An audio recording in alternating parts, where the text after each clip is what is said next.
Hi, everyone. This is Rob Gray from ASU and the Perception Action Podcast again. And this is my second part in the look at the ecological approach to volleyball practice and design and coaching. So if you coming to this one first, there was actually a first part to this where I talked more about the kind of theory in the background and some of the research in the area.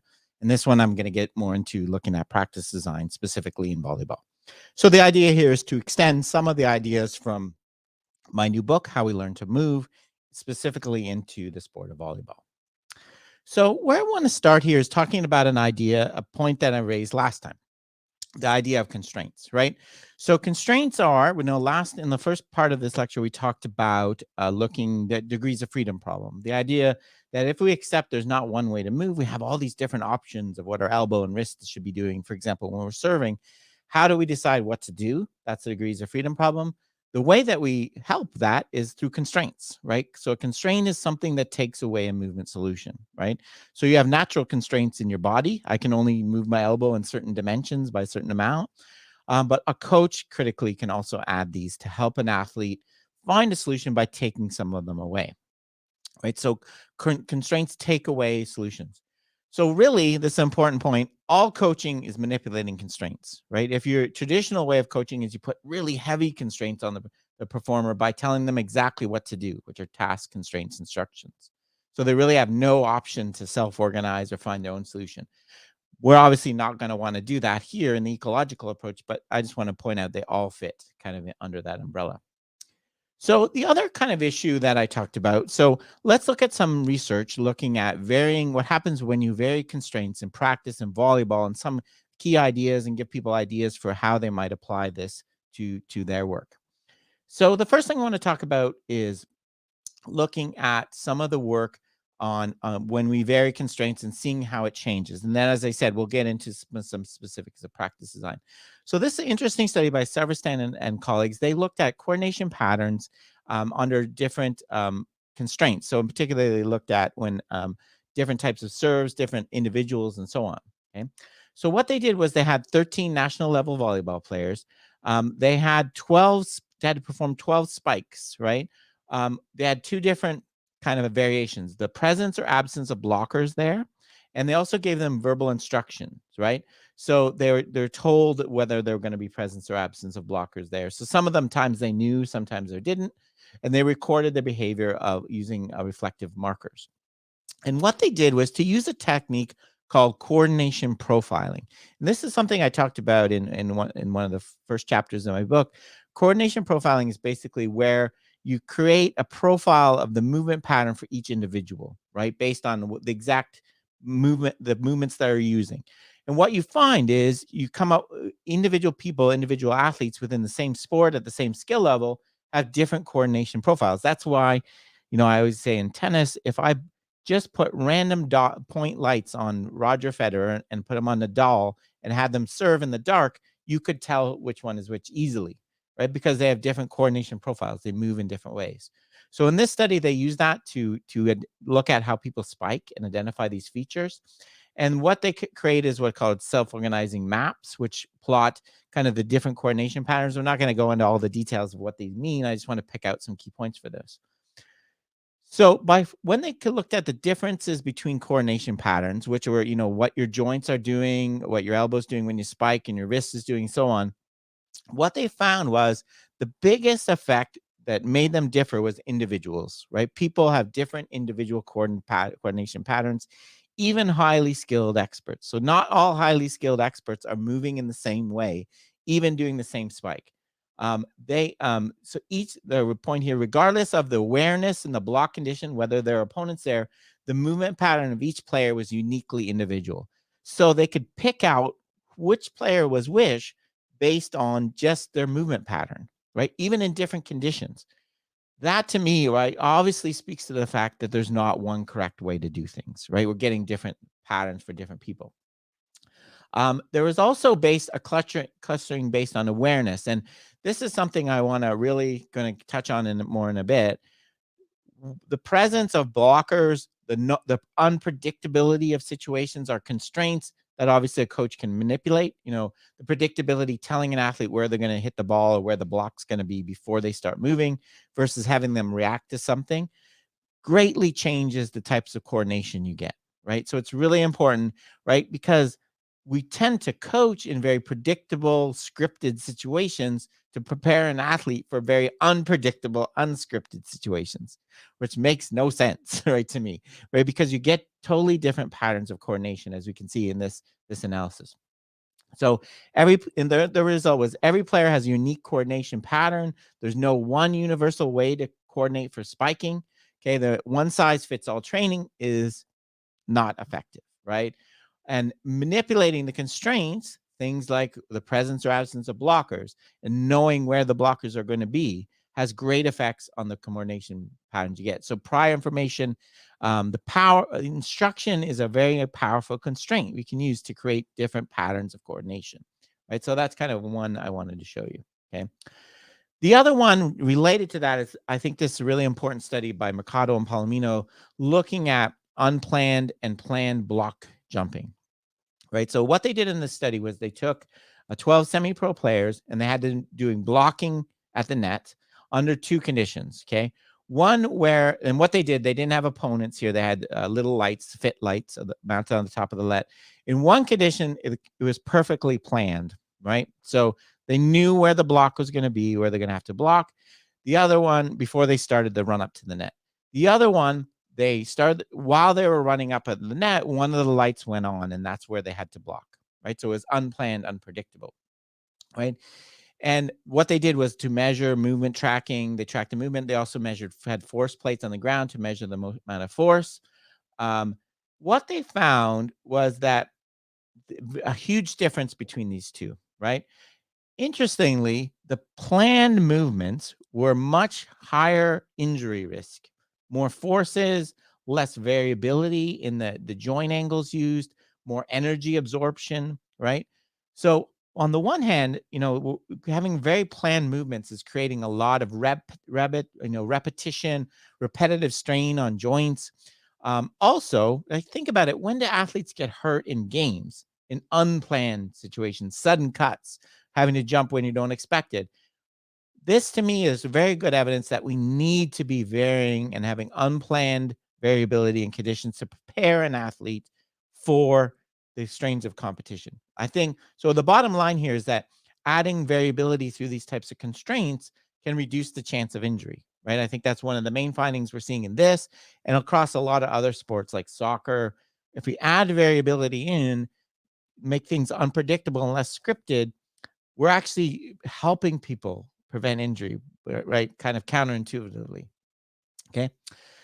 The last kind of general finding I want to talk before we get into specifics of practice design and volleyball, talking about constraints, is this to me speaks to really the idea of the one correct solution and kind of prescriptive coaching, right? So one of the key concepts in traditional coaching is, right, the coach knows the answer, right? You're the instructor. Someone comes to you to get it from you, right? I'm going to tell you how to do a proper spike. I'm going to tell you how to serve. What we want to do in the ecological approach is move away from that idea and that accept that there's not one size fits all. The coach doesn't know the best answer for each individual. We just saw in that coordination profiling, everyone does things a bit differently. The coach cannot possibly know what the best one for each athlete is beforehand. Furthermore, they can't, even if they did know, they can't tell them ineffectively, right? And this is really showing, this study, I think, really demonstrates this, right? So what they did in this study was they looked at gaze behavior, where people looked when they were waiting to block, right, or return, a play up from the other side. And what they found were different patterns, and they identified kind of the optimal pattern that experts use, right, which is kind of anticipating, using information early in the passing to anticipate where the set or the spike's going to occur, get your eyes there early instead of just passively kind of following the ball around until it gets there. So what they did in this study was they used a little video display where they showed novices where to look. They gave them little visual cues about where to follow the ball. And they compared a condition where they tried to give them the expert strategy of looking where the set spike's going to be versus just following the ball around the whole time. And what they found was that nothing, right? You can't teach people this. This is an expression Franz Boss likes to use, the body doesn't really care what the coach has to say, right? You can't tell our eyes where to point and where to join. And we can't bring that on board. And it's not how we become skillful. Another really strong example I like to use that I talk about in the book is the robo golf device, right? There's for those that don't know, in golf, you can use this training device where there's a robot arm that holds a golf club. You holds at one end of the golf club, you hold the other end, and will actually guide you through the perfect ideal swing, right? The right rotation. What you find is that doesn't help people at all, right? Your body doesn't listen to these things, right? Your body figures things out on its own, self-organizing. You, as a coach, have to move away from the idea of the instructor to the designer and guide. You have to help people find the solution, not try to prescriptively give it to them like it's a prescription from a doctor's office, right? That doesn't work. That doesn't work. I think studies like these demonstrate that. Okay, let's get into some of the practice design, right? So the first thing I want to talk about is to talk about the problem we talked about in the last one, the idea that things are too hard for a new learner. Too much is going on in volleyball. You know, you have to serve all the movement where the ball can be. How do we get the task difficulty right? Right? We all recognize in every theory of motor learning, we somehow need to make it easier for a new learner, or they're never going to be able to get any proficiency. They're going to get discouraged. The traditional approach, right, is task decomposition. Let's break a movement into parts to make it easier, then pull it all back together. This is, rife throughout sports training. Hitting off tees in baseball, dribbling through cones in soccer are examples of task decomposition. In volleyball, one of the main ones we see is when people practice the ball toss without spiking. What's the problem of this? Well, the problem is the fundamental idea behind it, that you can break things apart, then put them back together, is flawed, right? Because when you break things apart, you do them differently, right? When you do a full skill, there's interactions between the parts. How you toss the ball depends on how you're going to hit it, right? And when you don't ask someone to hit the ball, they do a completely different ball toss than when they do ask them to do it. And in fact, they use different areas of the brain. There's research by Goodale and Miller. This is going back to that paper I talked about in the last one by Davids and colleagues. What these are traces of the ball flight for conditions in which you're going to just toss it and which you're going to toss it and hit it.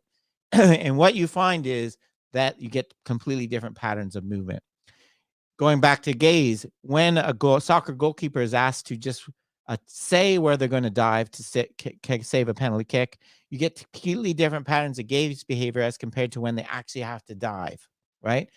Why does that matter? Well, we know if we want transfer, things have to be similar. If you do something completely dissimilar, it's not going to plug back in very well, right? So what we want to do is task simplification. We want to keep the whole task together. Keep the movement similar to the movement you're going to do in the game. Keep the movements driven by information, right? So we want the toss to be related to hitting. We want always perception action coupling. We don't want you dribbling or moving around cones. We want you to moving in relation to an opponent, right? We don't want you setting at a net, blocking at a net passively because of a light turned on. We want you moving to block at the net because you see what your opponent's doing. The information is there.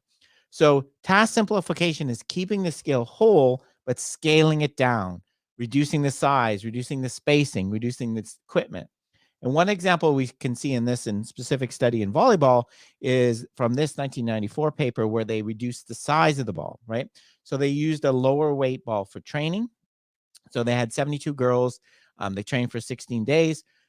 Half of them trained with a regulation ball, half of them trained with a lighter ball that was 25% lighter.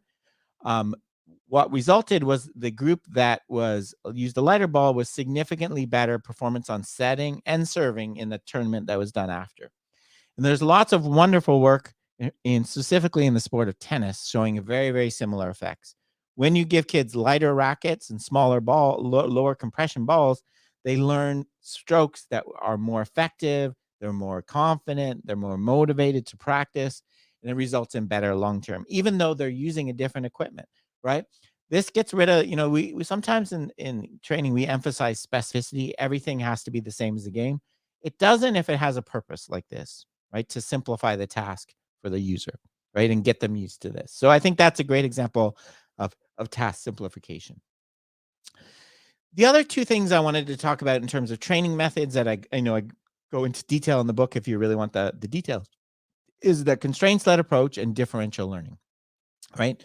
So the constraints-led approach for me is the idea of a coach purposely manipulating a constraint to try to take away one solution the performer is using and encourage them to do another, right? So maybe they're not bending your knees enough when you're receiving a pat when you're trying to set, or maybe you're not taking off you're not swinging your arms early enough when you're jumping to spike, so you're not getting as high as possible, right? So these are solutions that we don't like as a coach because they're not effective or they might cause injury. That's totally okay, right? We're not, even though we're saying that there's not one correct solution, it doesn't mean there's not bad ones that we can push an athlete away from. So what we're doing in the constraints-led approach is we're going to try to destabilize the bad solution that we don't want by adding something to the environment, right? To push them away from that.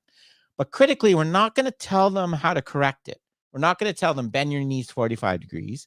We want them to explore and find their own solution.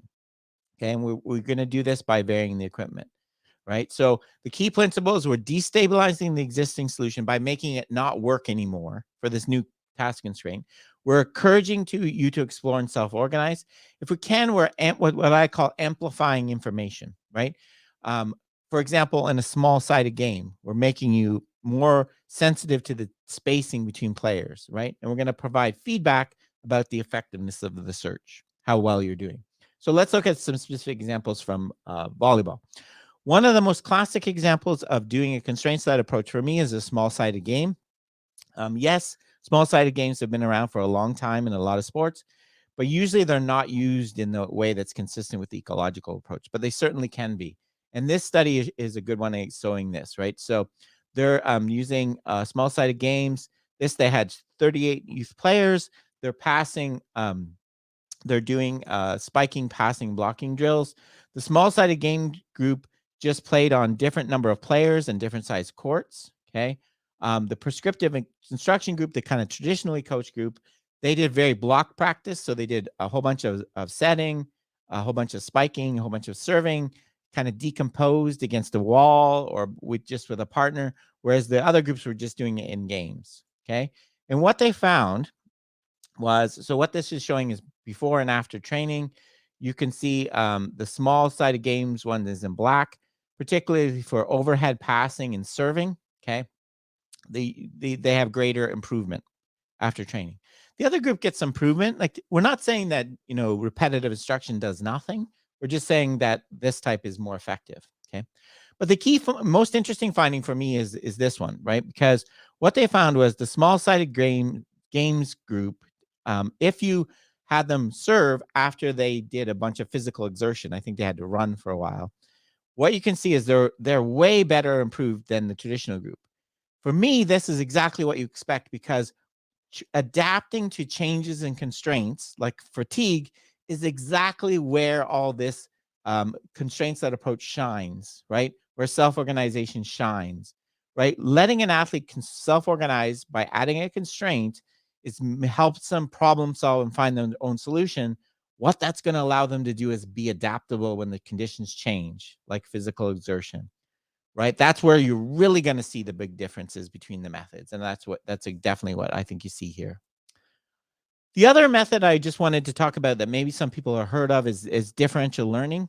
Differential learning for me is a very different purpose. It has some of the same ideas, right? We're still not going to tell the athlete what the solution is. We're not going to prescribe, here's how you bend your knees, here's how you do your footwork for a spike. What we're going to do is, and we're going to add variability in conditions, but we're not manipulating a specific constraint with trying to get an athlete away from a specific solution. So we're not trying to specifically get them to move their arms, you lift their arms earlier in a jumping to spike. What we're going to do is add more random variability, right? So we're randomizing the practice condition to get them to kind of learn the relationship between what their body is doing and the outcome. Well, so they're learning the solution space. So we're going to vary. So we're using random variation. We're adding things like different ball sizes, different initial positions, sometimes with one eye closed, one eye open, and we're getting you to do these things. So we're adding variability to practice to promote what's called stochastic resonance. That's getting you to kind of pull out the solution.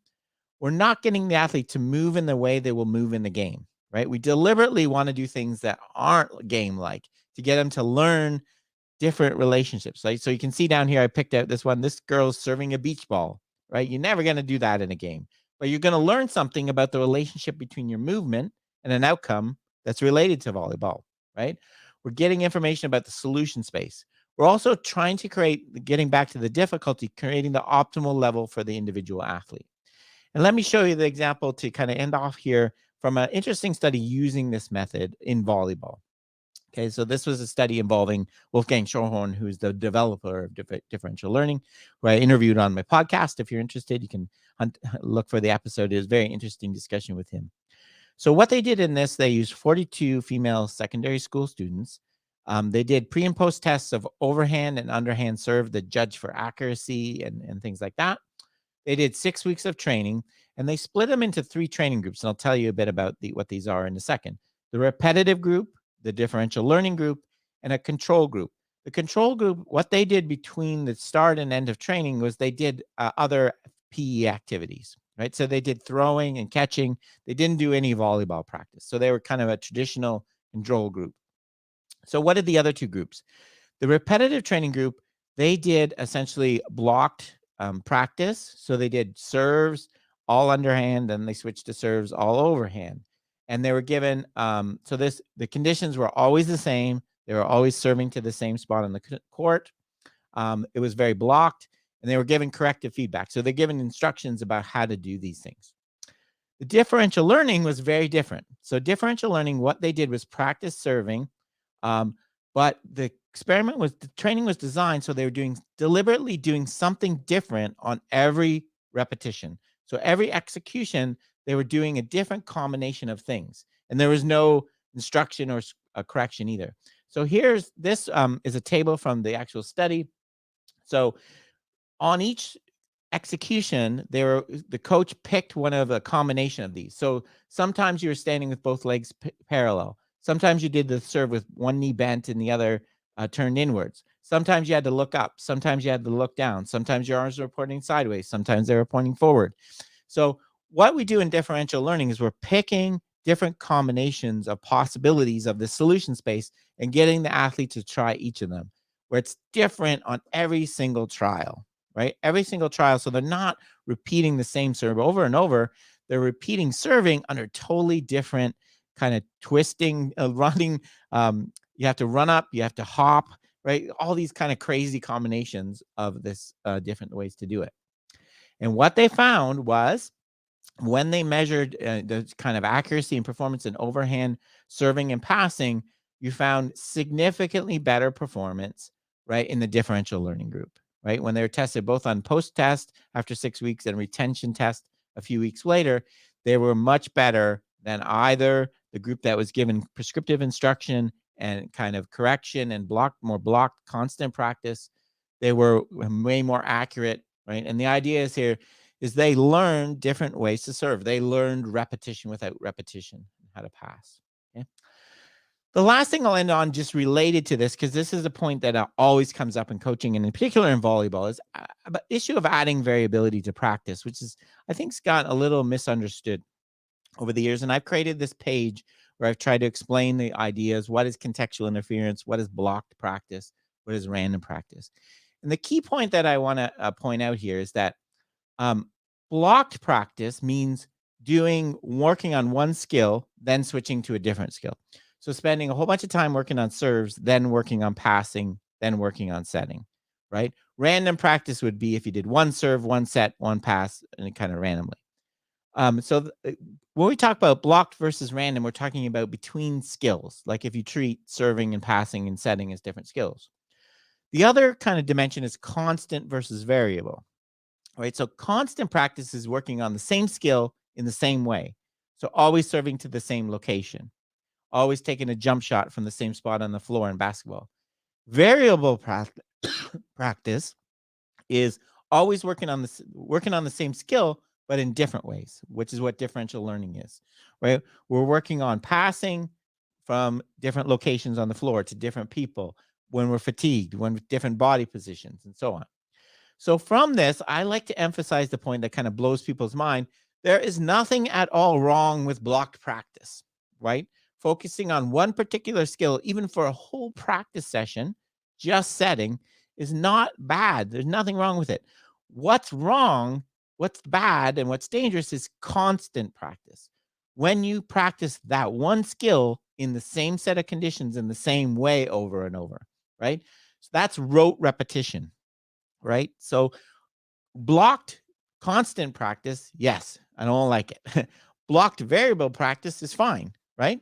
So that's kind of something I like to emphasize. And then, of course, the thing we've been talking about relative to difficulty, and research has shown this, the amount of variability you're going to add, the amount of different spots you have to serve on the floor, the amount of positions of the opponents, anything like that has to be kind of scaled to the skill level of the performer you're training, right? Younger, less experienced athletes are going to bring their own variability because they're less consistent in how they move. So you don't want to add a ton on top of that, or it's going to be, overwhelming. So to conclude, overall, these two presentations, we've tried to emphasize the idea of repetition without repetition, not just strict repetition. You don't need a repeatable movement to have a repeatable outcome. In fact, you need an unrepeatable movement. We want to simplify tasks, keep them together, don't decompose them. We want to make adaptable athletes, not adjustable athletes, right? So thank you very much for listening. All my various things I do can be found here. The easiest way is to go to perceptionaction.com. You can find my podcast, some of the resources I've created, information about my book, which you can get on Amazon right now, How We Learn to Move. So thank you very much.